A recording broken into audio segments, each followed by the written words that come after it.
हमारा मुतालबा था रावो अनवर को गिरफ्तार करो। नकीबुल्लाह महसूद इस रियासत के किताबों में दहशतगर्द और रावो अनवर हीरो था, मगर अवाम ने साबित कर दिया कि वो रावो अनवर दहशतगर्द और नकीबुल्लाह महसूद हीरो है। और दूसरा मुतालबा एक्स्ट्रा जुडिशल किलिंग, अदालत से दूर लोगों को मारना। पाकिस्तान का आईन कहता है कि जो भी गलती करे उसको पकड़ो और 24 घंटे के अंदर आप उसको अदालत में पेश करें, लेकिन हजारों पश्तूनों को उन्होंने मावराए अदालत शूट किया।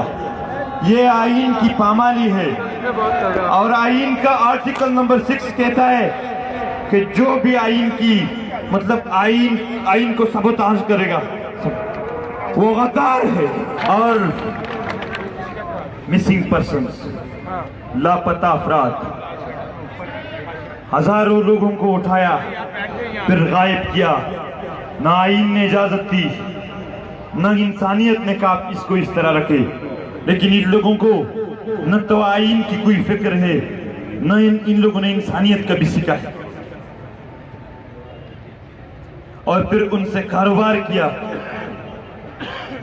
3 हफ्ते पहले मुज़ाकरात के लिए किसी आला अफसर को भेजा था। बात हो रही थी तो वो इशारे में कह रहे थे कि आप लोग मिसिंग पर्सन की बात छोड़ दे। हमने कहा भाई चुपके से बता दो, मतलब इसमें मसला क्या है? तो उसने कहा शायद इसमें से ज्यादा ना हो।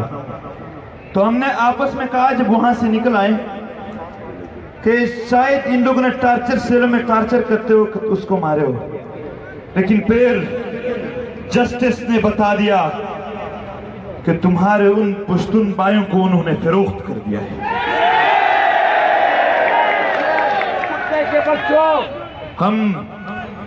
हम कितने शरीफ है कि आपसे फिर भी ये मुतालबा करते हैं कि आपने कितने पैसे में बेचा, हमें बता दीजिए, हम चंदा करेंगे, वो पैसे आपको दे देंगे, उनको वापस ले आओ, रिहा भी मत करो, रिहा भी मत करो, अदालत में दे दो अगर उसने कोई जुर्म किया।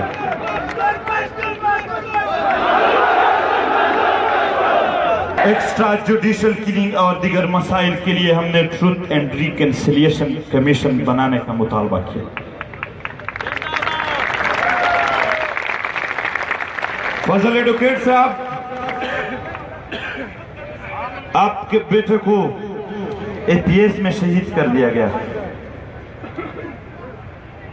पीटीएम का वादा है इस कमीशन में आपके बेटे और दीगर एपीएस के शुहदा के वालिदैन के बेटों का हिसाब मांगा जाएगा।